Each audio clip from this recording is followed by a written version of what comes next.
battle, you will only hear the sound of clashing swords and the screams of the warriors. The first tripartite union in history of the two largest empires in history, and some Arab tribes to face someone who has never lost a battle, Khalid bin Walid.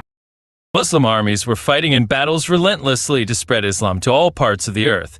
The first battle he fought in Iraq was the Battle of Chains in the year 633 AD in the Kazima region, and ended with a crushing victory for the Muslims. He fought many battles until he reached to Firaz. At that time, Firaz was a border between the Persians and the Byzantines. Romans became angry at Khalid's many advances. Before Khalid came, the Romans and Persians were in a fierce battle that lasted 600 years. There was a competition and many wars between them, and they hated each other intensely. Despite this, the Romans and Persians allied with some Arab tribes against Khalid bin al-Walid. The Battle of Firaz is named after the city where a battle took place in the year 632.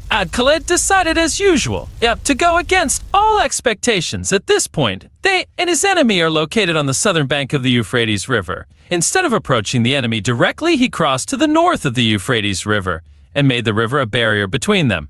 Then head to Firaz. They surprised the enemy because they expected him to come from the exact opposite direction. Khalid stopped his army on the banks of the Euphrates River, and there was a bridge between them, but the Byzantines and Persians were reluctant to fight him. While the river separated them, Khalid realized that they would not cross the river unless some measure was taken to force them to do so. While their number was only 15,000 soldiers, and the enemy's number was 150,000 soldiers, some say it was 50,000, and others say it was 200,000 or 100,000.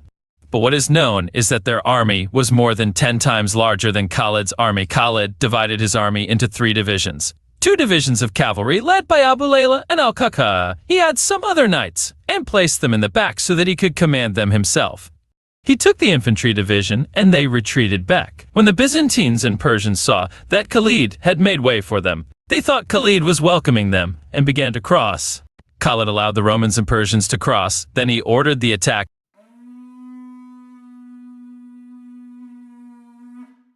Al-Manhal and al-Qaqa with their cavalry tried to attack from behind them and put pressure on the enemy's ranks from behind and cut off the road to the bridge. Khalid calmly attacked with infantry just to keep them in place. Bedouin and Khalid's infantry were opening many gaps for Khalid to pass through them with his cavalry and attack the Byzantines and Persians with the strength of his cavalry. When he hits them, he pushes enemies back, and then he falls back and the infantry closes the gaps. And as soon as he retreats and turns around with his cavalry, he attacks again. With each attack, Khalid pushed the enemy army back further and further, forcing them to retreat and compress into a smaller and smaller space until they completely lost the ability to move. They could no longer use their weapons. And here, they realized that they were completely surrounded. Their hearts became frightened. So they all tried to flee at the same time towards the river. At this point, they broke bones or were trampled to death. Then Khalid attacks from behind while they are running away. Some of them drowned, and some died from the rain of arrows. Some of them were lucky to escape.